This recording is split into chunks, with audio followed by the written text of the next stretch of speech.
The year was 1842, and the endless grasslands of what would later become Colorado stretched out like a green ocean under the morning sun. Young Wolf Runner galloped his spotted pony across the prairie, his long black hair streaming behind him, as he practiced the hunting skills his father had taught him. At just 16 years old, he already showed the quick thinking and brave heart that would one day make him a leader among the Cheyenne people. Wolf Runner lived with his tribe in a world that was rapidly changing.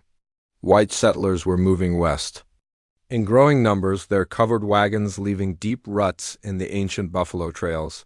The elders of his tribe spoke in worried voices around the evening fires, sharing stories of broken promises and stolen lands from tribes further east. Many of the young warriors wanted to fight, to drive these strangers away before they could take more of their hunting grounds. But Wolf Runner was different. He had always been curious about the world beyond his village.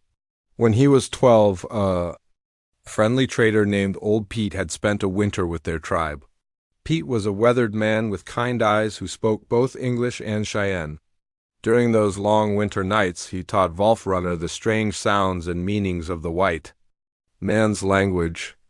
Most of the other children lost interest quickly, but Wolf Runner practiced every day, fascinated by how different people could express the same thoughts in completely different ways. His mother, Singing Bird, noticed her son's unusual gift for languages and his ability to see situations from different viewpoints. She was a wise woman who served as a healer for their band. One evening, as she ground herbs for medicine, she told him a story that would shape his entire life. "Long ago," she said, her voice soft in the firelight, "there was a great chief who could speak with the eagles. When other tribes fought with each other, he would fly high above the battlefield and see the whole picture. He realized that everyone was fighting because they were afraid and couldn't understand each other. So he came down and taught them to listen instead of just shout." Wolf Runner understood the deeper meaning of his mother's story. She was telling him that sometimes the greatest strength came not from fighting, but from understanding and protecting. Others died as he grew older. Wolf Runner watched the tensions between his people and the settlers grow worse. Cattle from white ranchers grazed on traditional Cheyenne hunting grounds. Buffalo herds were being hunted more heavily to feed the growing number of people moving west. Some young Cheyenne warriors began raiding settler camps, taking horses and supplies. In response, territorial militia groups formed to protect the Cheyenne wagon trains and settlements. The cycle of fear and retaliation was spinning faster with each passing season.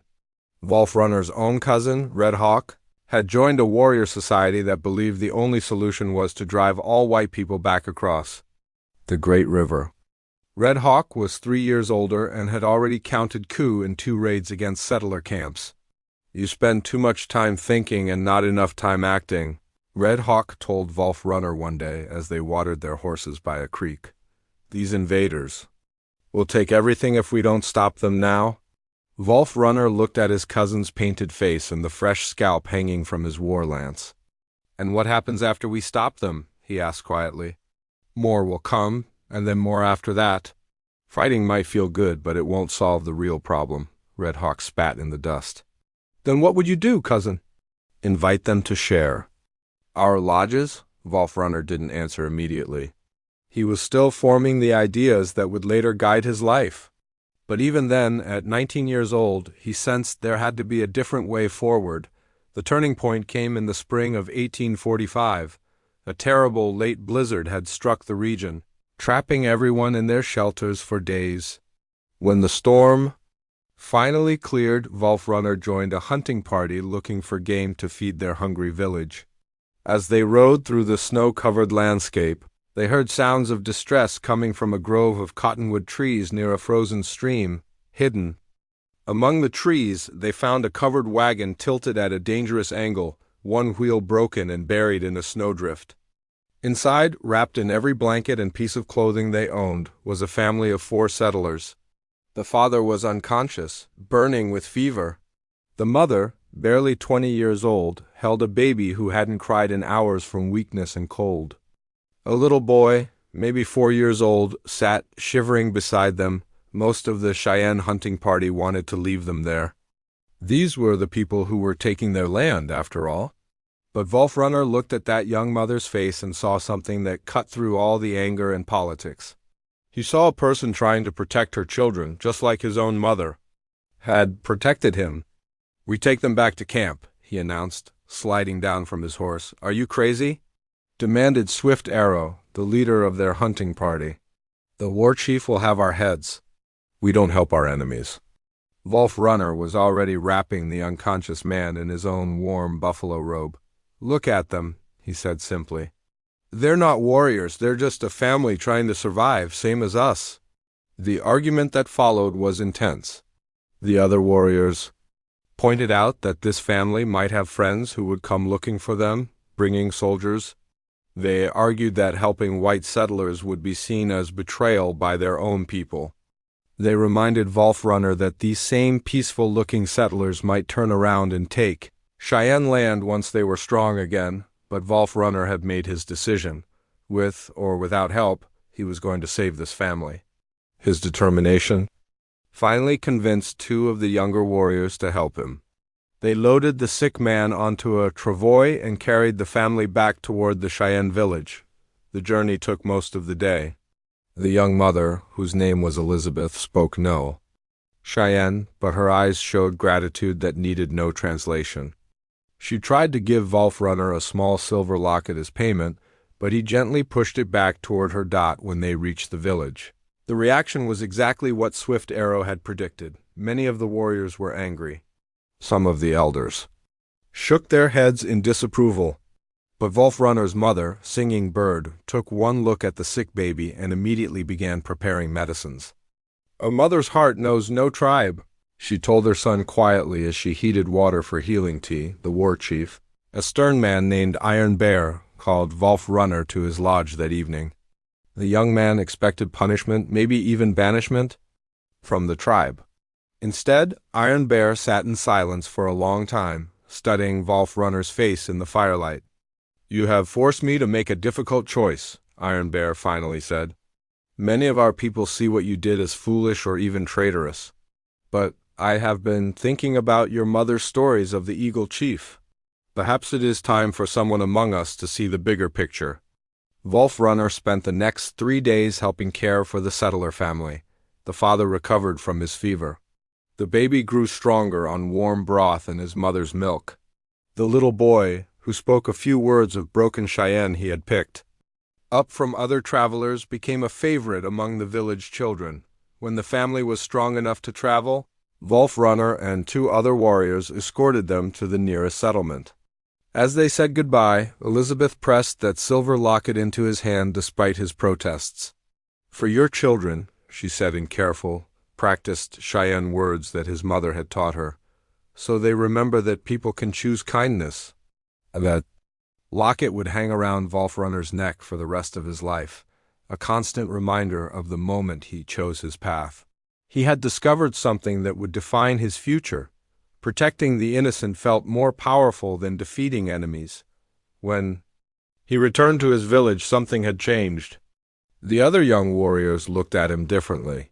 Some with respect, others with suspicion, but all with a new awareness that Wolf Runner walked a different trail than the rest of them. 2 years later, when Iron Bear died in a hunting accident, the tribal council chose Wolf Runner to be their new chief, despite his young age of 23. They gave him a new name that day, Standing Bear, for his ability to remain strong and unmovable in his beliefs even when others tried to push him in different directions. As he accepted the eagle feather headdress that marked his new position, Standing Bear made a silent promise. He would protect his people, yes, but he would also protect any innocent person who needed help, regardless of the color of their skin or the language they spoke. It was a promise that would define the rest of his remarkable life. 3 years had passed since Standing Bear became chief, and his reputation was spreading across the Colorado Territory like ripples on a still pond. Word traveled fast on the frontier, carried by traders, soldiers, and settlers who shared stories around campfires.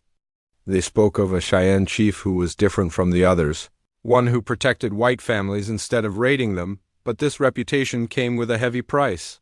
Standing Bear faced constant pressure from within his own tribe.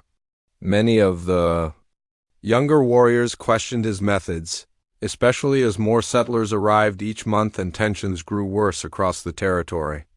His cousin Red Hawk had become the leader of those who wanted to fight back against the white invasion. "Look around you, cousin," Red Hawk said one evening as they sat outside Standing Bear's lodge.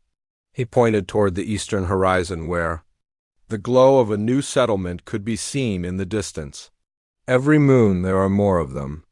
They cut down our sacred trees, kill our buffalo for sport, and fence off the lands where our ancestors are buried. Yet you help them?" Standing Bear understood his cousin's anger. He felt it too, burning in his chest when he saw the damage being done to their homeland. But he had learned something important from his mother's stories and his own experiences. Fighting fire with fire only created bigger fires. "I don't help all of them," Standing Bear replied carefully. "I help the innocent ones. The families with children who never chose to take our land. There's a difference between a warrior and a woman trying to keep her babies alive." Red Hawk stood up, his shadow long in the firelight. "The white soldiers don't make that difference when they attack our villages. Why should we?" It was a fair question, and Standing Bear didn't have an easy answer. All he knew was that every time he looked at that silver locket Elizabeth had given him, he remembered the choice he had made. He would not become the kind of person who could hurt the innocent, no matter what others did. The real test of his beliefs came during the harsh winter of 1861. A blizzard had been raging for 6 days, the worst anyone could remember. Even the old-timers who had lived through many winters shook their heads at the fury of this storm. Snow piled up higher than a man's head, and the wind howled like angry spirits on the 7th day. When the storm finally broke, a young Cheyenne scout named Quick Fox came racing into their village. His horse was exhausted, steam rising from its sweating flanks in the bitter cold. "Chief," Quick Fox gasped, sliding down from his mount, "there's a family trapped in Dead Horse Canyon. White settlers. Their wagon broke through the ice crossing. The creek. The woman is about to give birth, and they have 3 other children with them." Dead Horse Canyon was 15 miles away, across some of the most dangerous terrain in the territory. The trail wound through rocky passes where avalanches were common after heavy snow. It would be a risky journey even in good weather. Standing Bear looked around at his people. They were struggling with their own survival after the long storm. Food was running low, and several of the elderly were sick from the cold. Taking men and horses away from the village to rescue white settlers seemed like madness. "How do you know about this family?" asked Gray Wolf, one of the tribal elders. Quick Fox looked uncomfortable. "I was trail for raiding opportunities," he admitted. "But when I saw the woman in labor and heard the children crying—" He trailed off, unable to finish. Standing Bear felt a familiar stirring in his heart. This was exactly the kind of situation that had first set him on his path as a protector. But this time, the stakes were much higher. The journey could cost lives, and his own people needed him. Red Hawk stepped forward. "This is foolishness. Cousin, we barely have enough supplies for our own families. Why risk Cheyenne lives for strangers who would probably shoot us on sight?" Many of the gathered warriors nodded in agreement. It was a reasonable argument. But Standing Bear closed his eyes and thought about his mother's story of the Eagle Chief. Who could see the whole picture from above? "I'm going," he announced quietly. "Anyone who wants to come with me can. Anyone who doesn't can stay and help care for our village." The silence that followed was heavy as the snow on the lodge roofs. Then, to everyone's surprise, old Gray Wolf stepped forward. "I'll come," the elder said. "These old bones have survived many winters. Might as well put them to good use." Quick Fox nodded eagerly. "I know the way." One by one, 4 more warriors volunteered. They were young men who had heard Standing Bear's stories and were curious about this different path he walked. Even Red Hawk, despite his angry words, began preparing his warhorse. "Someone has to keep you alive long enough to realize how crazy this is," he muttered. The journey to Dead Horse Canyon tested them all. They traveled through knee-deep snow, leading their horses when the trail became too treacherous to ride. Twice they had to dig through snowdrifts that blocked the path completely. Gray Wolf fell through thin ice at a creek crossing and had to be pulled out, his clothes freezing solid within minutes, but Standing Bear pushed them forward, driven by something stronger than common sense. In his mind he could hear the cries of children, and he remembered the feeling of helplessness he had seen in Elizabeth's eyes all those years ago, when they finally reached Dead Horse Canyon. The scene was worse than Quick Fox had described. The family's wagon had indeed broken through the ice, and now it sat tilted at a dangerous angle, partially submerged in the frozen creek. The canvas cover was torn, and snow had blown inside. Inside the wagon, they found a man named Thomas, his wife Catherine, and their 3 children ranging from about 2 to 8 years old. Catherine was indeed in labor, her face pale with pain and exhaustion. The children huddled around her, their lips blue from cold. Thomas tried to reach for a rifle when he saw the Cheyenne warriors approaching, but he was too weak from cold and hunger. Standing Bear quickly raised his hands in the universal gesture of peace and spoke in English. "We're here to help," he said simply. The next few hours were a blur of activity. Gray Wolf, who had learned healing skills from the women of the tribe, helped Catherine through her labor while Standing Bear and the others worked to make the family more comfortable. Red Hawk, despite his earlier reluctance, proved invaluable in rigging a shelter using the wagon canvas and some pine branches. When Catherine's baby was born, a healthy girl who cried lustily in the cold air, even Red Hawk couldn't hide his smile. There was something about new life that touched everyone, regardless of their differences. "What will you name her?" Standing Bear asked Catherine as she held her daughter close. "Hope," Catherine whispered. "Because you gave us hope when we had none left. Getting the family back to safety required all of their skills and strength." They fashioned a travois to carry Catherine and the baby, while the older children rode with the warriors. The journey back took 2 days, with frequent stops to rest and warm up around small fires. During those long hours of travel, something unexpected happened. Thomas, who had been suspicious and frightened at first, began talking with Standing Bear. He told the chief about his family's journey from Pennsylvania, about their dreams of starting a farm in the West, and about their fears of the dangerous frontier. Standing Bear, in turn, shared stories of his people's connection to the land and their own struggles with the changes happening around them. For the first time, both men began to see each other not as enemies, but as fathers trying to protect their families in a difficult world. When they reached the nearest settlement, a small trading post called Cedar Creek, the reaction was mixed. Some of the settlers were grateful and amazed that Cheyenne warriors had risked their lives to save a white family. Others were suspicious, wondering what Standing Bear's real motives might be, but Thomas stood up in front of everyone and told the full story. He described how Standing Bear's band had traveled through a blizzard, risked their own lives, and asked for nothing in return. He held up baby Hope and declared that she owed her life to the Cheyenne chief's courage and kindness. Word of this rescue spread even faster than the story of Elizabeth's family years before. Soon, Standing Bear found that his reputation had grown beyond anything he had imagined. Settler families began seeking him out, asking for protection from hostile war parties. Some even offered to pay him, though he always refused their money. More importantly, a network of communication began forming. Friendly settlers would send messages warning Standing Bear when they heard about planned attacks on Cheyenne camps.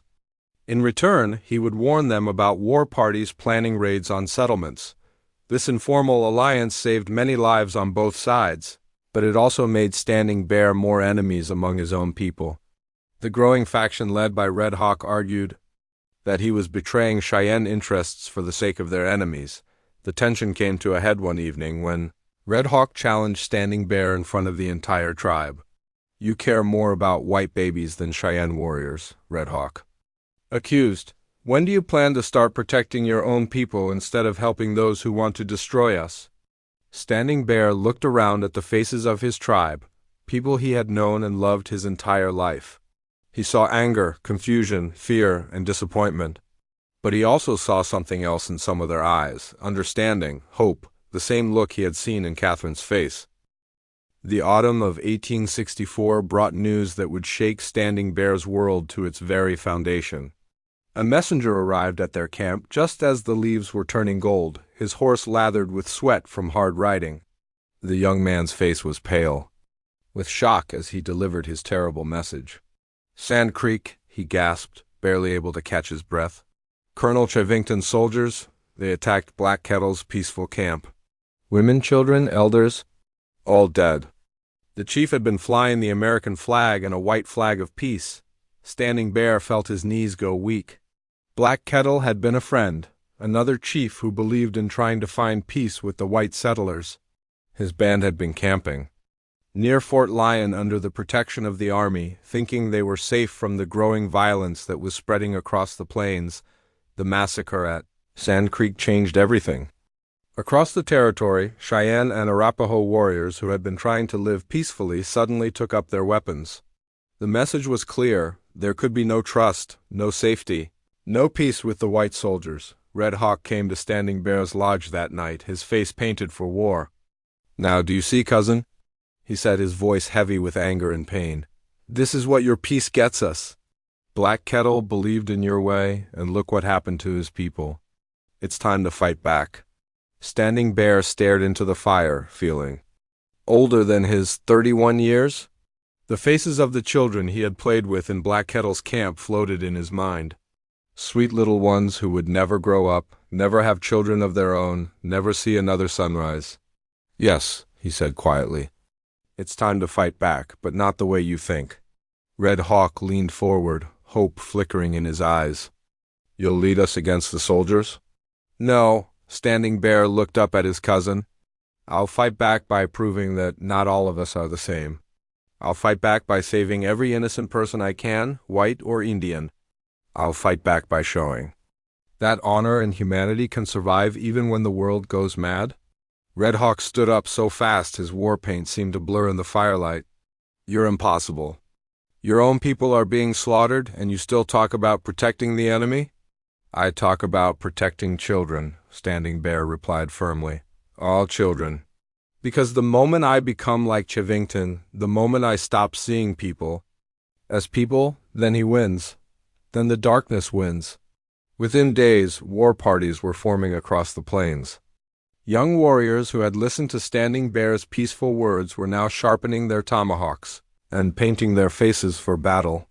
The settler families who had trusted in his protection suddenly found themselves targets of revenge raids. Standing Bear faced the hardest choice of his life.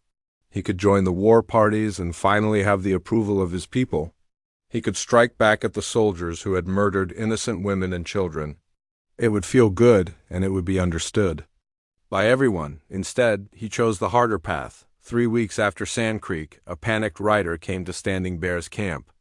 It was Jacob, a young settler who had been part of the informal network of peaceful families that Standing Bear had been protecting for years. "Chief, you have to help us," Jacob pleaded, his hat clutched in his trembling hands. "There's a war. Party heading for Willow Creek. My sister Rebecca is there with her 3 daughters, and her husband is away trading in Denver. They don't know the danger is coming." Standing Bear looked around at his warriors. Most of them turned away, unwilling to meet his eyes. They had heard the stories from Sand Creek. They had seen the scalps and the terrible evidence of what Chevington's soldiers had done to innocent Cheyenne families. "Why should we help white families?" asked Dancing Wolf, one of the younger warriors, "when they won't help our families?" It was a fair question, and Standing Bear didn't have a perfect answer. All he had was his belief that protecting the innocent was right, no matter how much it cost him personally. "Because," he said slowly, "if we become the kind of people who can let children die just because of the color of their skin, then we're no better than the soldiers who killed our children at Sand Creek." In the end, only 3 warriors agreed to ride with him: Gray Wolf, who had been with him on many rescue missions, Quick Fox, who still remembered the power of saving baby Hope, and surprisingly, Red Hawk. "I still think you're wrong," Red Hawk said as he checked his rifle. "But I won't let you ride into danger alone. We're family." The ride to Willow Creek took them across territory that was now crawling with hostile war parties. They had to travel at night and hide during the day, avoiding both angry Cheyenne warriors and nervous settler patrols. Standing Bear's heart was heavy with the knowledge that some of those war parties were made up of men from his own tribe, warriors who now saw him as a traitor. When they reached Willow Creek, they found that they were almost too late. The war party had already surrounded the small cabin where Rebecca lived with her 3 daughters. Smoke was rising from the nearby barn, and they could hear the frightened crying of children inside the house. Standing Bear studied the situation carefully. The war party was led by a young Cheyenne chief named Spotted Eagle, whose own sister had been killed at Sand Creek. Standing Bear understood the man's rage, but he couldn't let it fall on innocent children. "There are 12 of them and 4 of us," whispered Gray Wolf, "and they're our own people. We can't just start shooting." Standing Bear nodded. This required a different kind of courage than he had ever shown before. He rode out into the open, his hands raised to show he carried no weapons. The war party turned toward him in surprise, their rifles swinging to cover him. "Spotted Eagle," he called out in Cheyenne. "I know your pain, I know your anger. But those children in that house didn't kill your sister?" Spotted Eagle rode forward, his young face twisted with grief and rage. "Standing Bear, I should have known you would come to protect your white friends. How many pieces of silver did they pay you to sell out your own people?" The insult hit deep, but Standing Bear kept his voice calm. "They paid me nothing. I'm here because I believe that killing their children won't bring your sister back to life." "Maybe not," Spotted Eagle replied, "but it will balance the scales. An eye for an eye, as their own holy book says."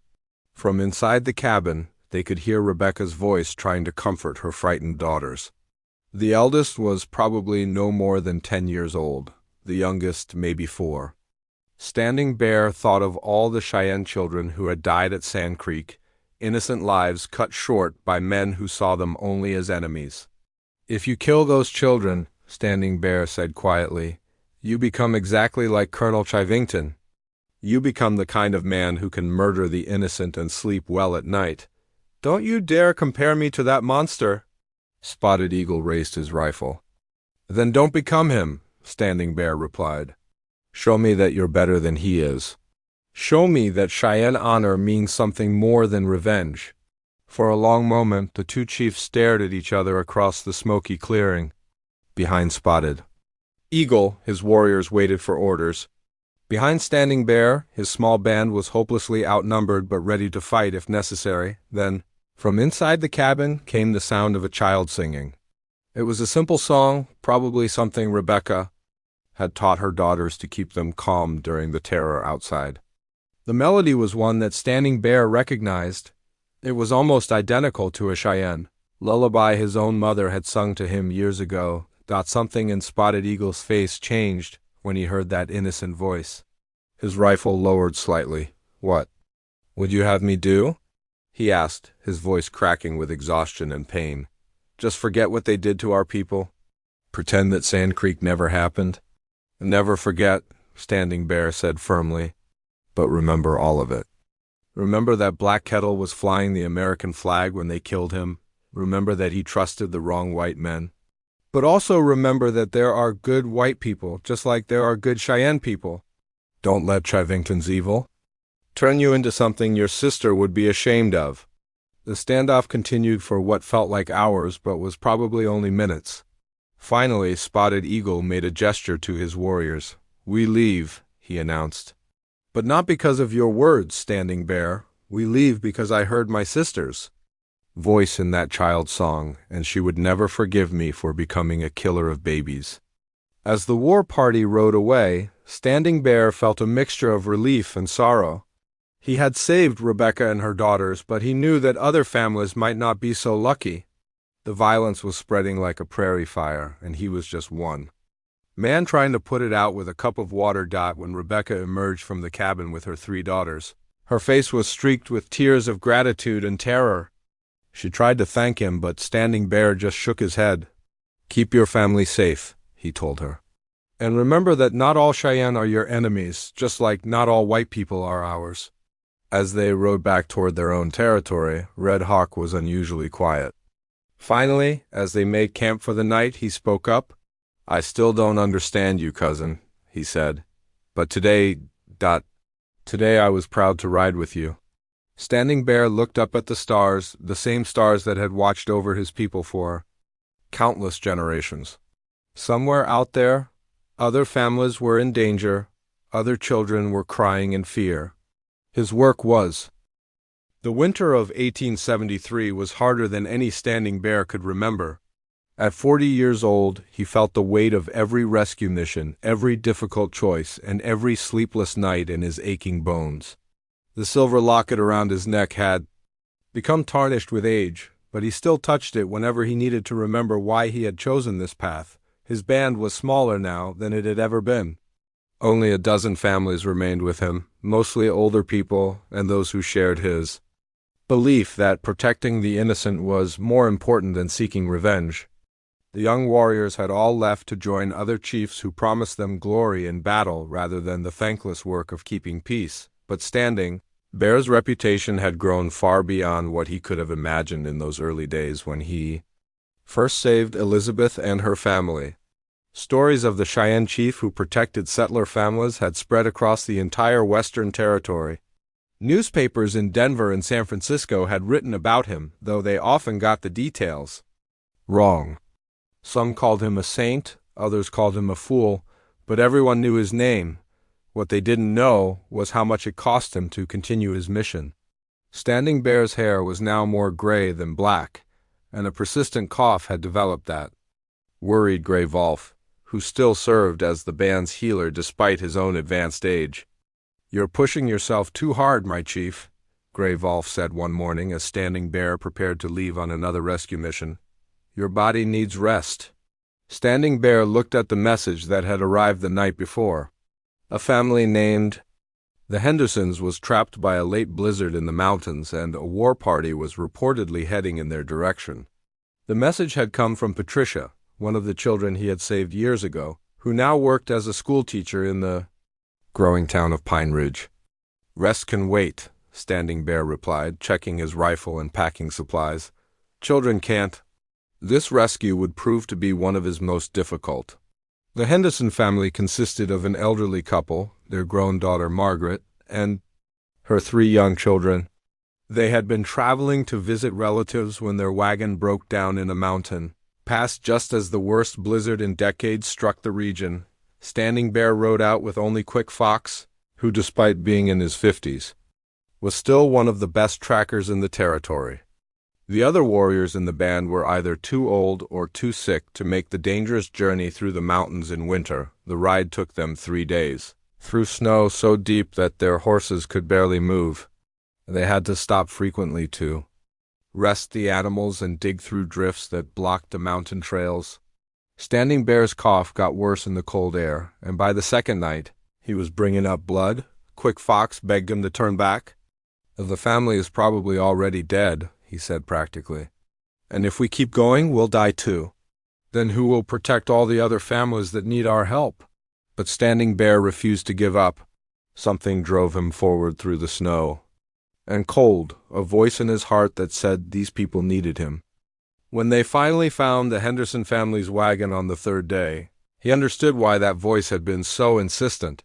The wagon was buried under snow up to its canvas top. Inside, the family huddled together for warmth, burning pieces of their furniture to keep a small fire going. The 3 children were all under 10 years old, and the youngest, a little girl about 4, was barely breathing from the cold. Margaret Henderson looked up with desperate eyes when Standing Bear and Quick Fox dug through the snow to reach them. She had heard stories of the Cheyenne chief who saved white families, but she had never quite believed they were true. "Are you?" she whispered.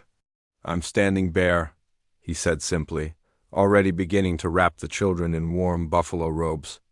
"And you're going to be all right." But getting the family to safety proved nearly impossible.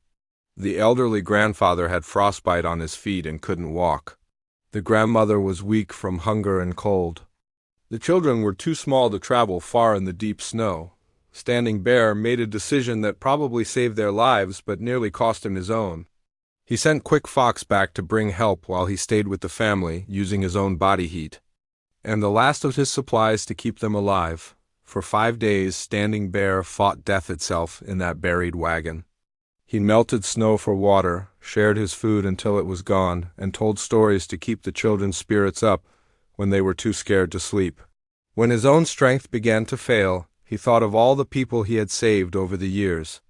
All the children who had grown up because he had chosen to help instead of hurt. On the 5th day, Quick Fox returned with a rescue party from Pine Ridge. They found Standing Bear unconscious, the children sleeping peacefully against his chest. Still alive because he had given them his warmth, the rescue made headlines across the territory. Cheyenne chief risks life to save white family, read the newspaper in Denver. Indian hero nearly dies protecting settler children, announced the paper in San Francisco. But Standing Bear barely remembered the journey back to town or the weeks he spent recovering from pneumonia. When he finally woke up in the doctor's house in Pine Ridge, he found his room filled with flowers and letters from people he had helped over the years. Margaret Henderson sat by his bedside, her children playing quietly on the floor. "The doctor says you almost died," she told him quietly. "Why did you risk so much for strangers?" Standing Bear touched the silver locket at his throat, thinking of Elizabeth and all the others who had asked him the same question over the years.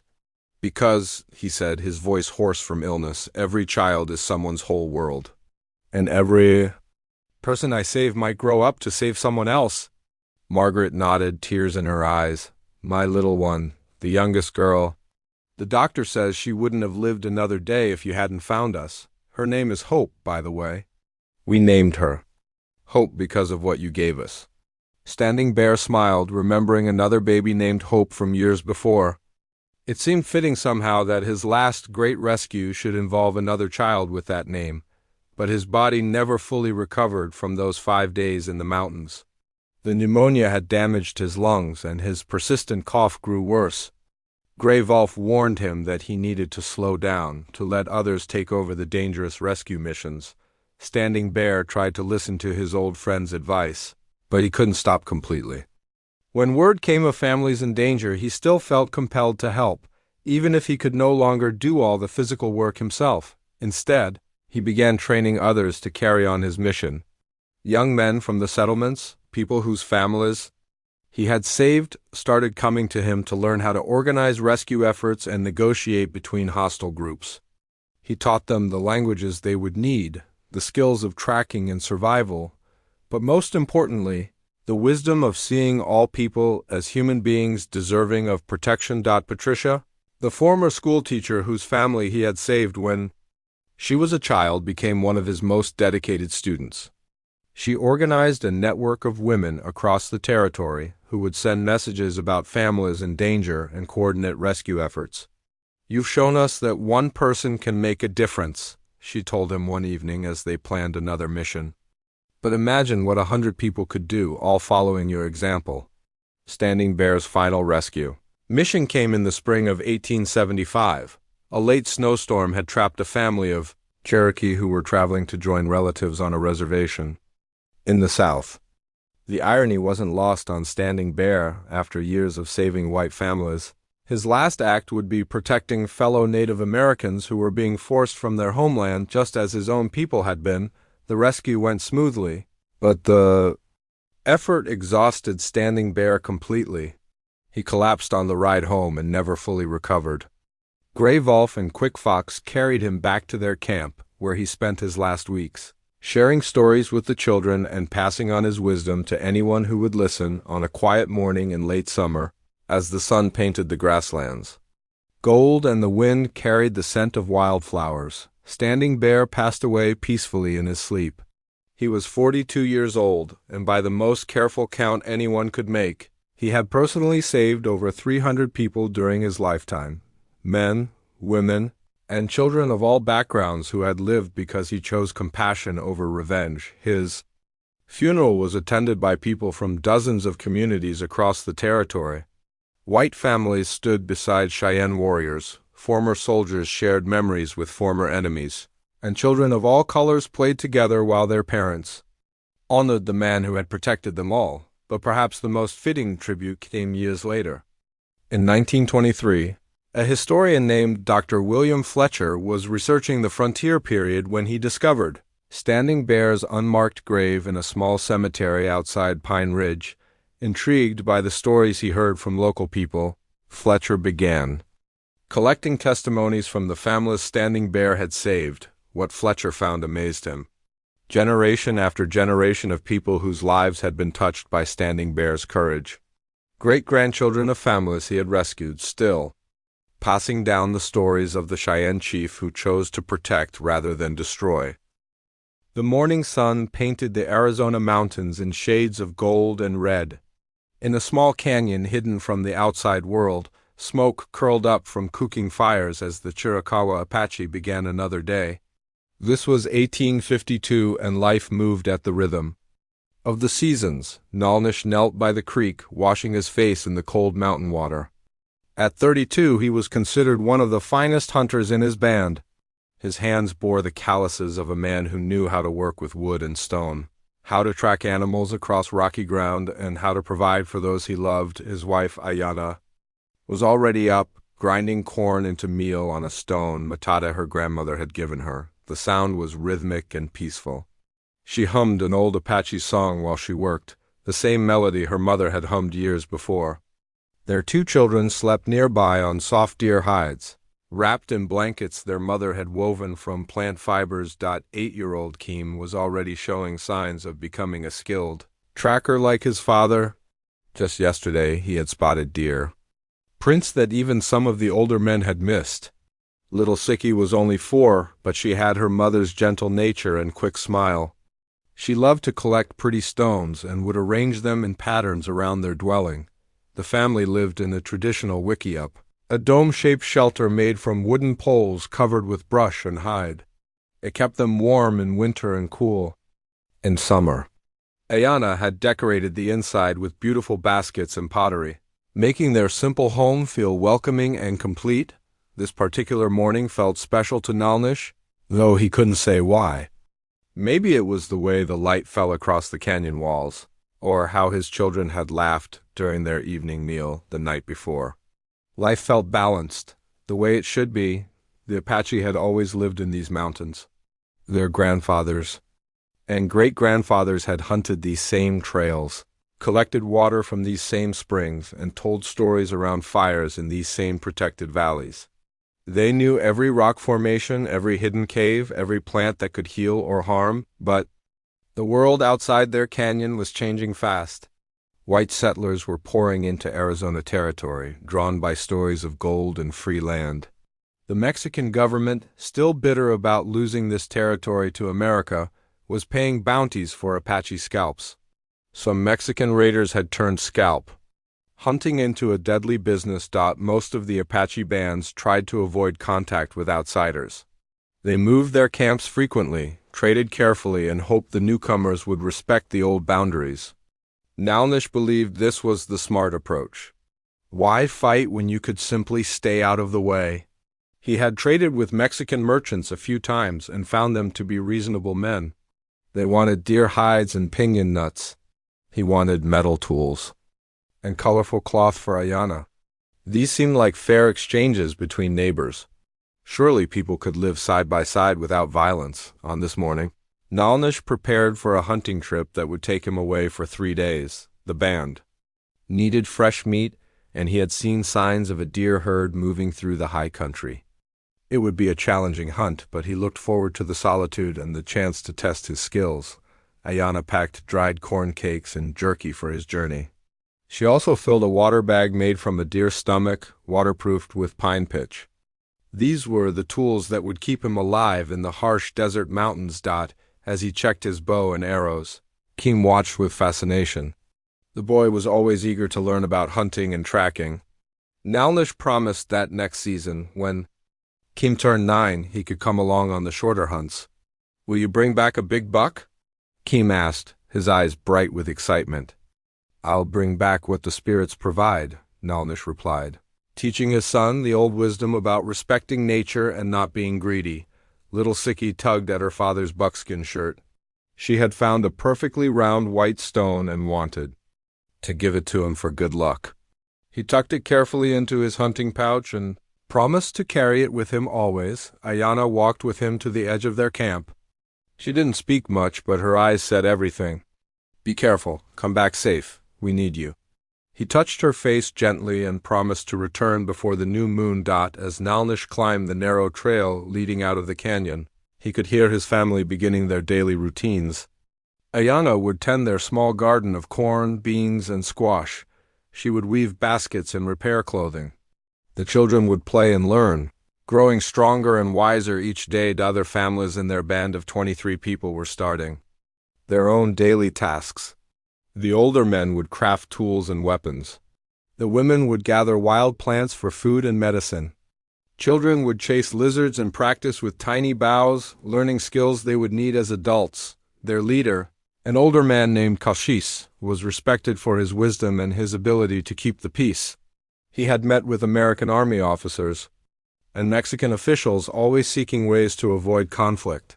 He believed that the Apache could adapt to the changing world without losing their identity. This small band represented something precious, a way of life that had existed for centuries. They lived in harmony with the land, taking only what they needed and giving thanks for what they received. Their children learned by watching and doing. Their elders shared stories that carried the wisdom of generations. The Apache had survived in this harsh country because they understood it completely. They knew which plants bloomed when the rains came. They could find water in places that looked completely dry. They could track animals across solid rock and navigate by stars their ancestors had named long ago. Nalnish disappeared into the maze of canyons and ridges. Heading toward the high country where deer liked to graze, he felt the deep satisfaction that came from knowing his place in the world. He was a provider, a protector, a link in an unbroken chain stretching from the ancient past to the distant future. The hunting would be good. He could feel it in his bones.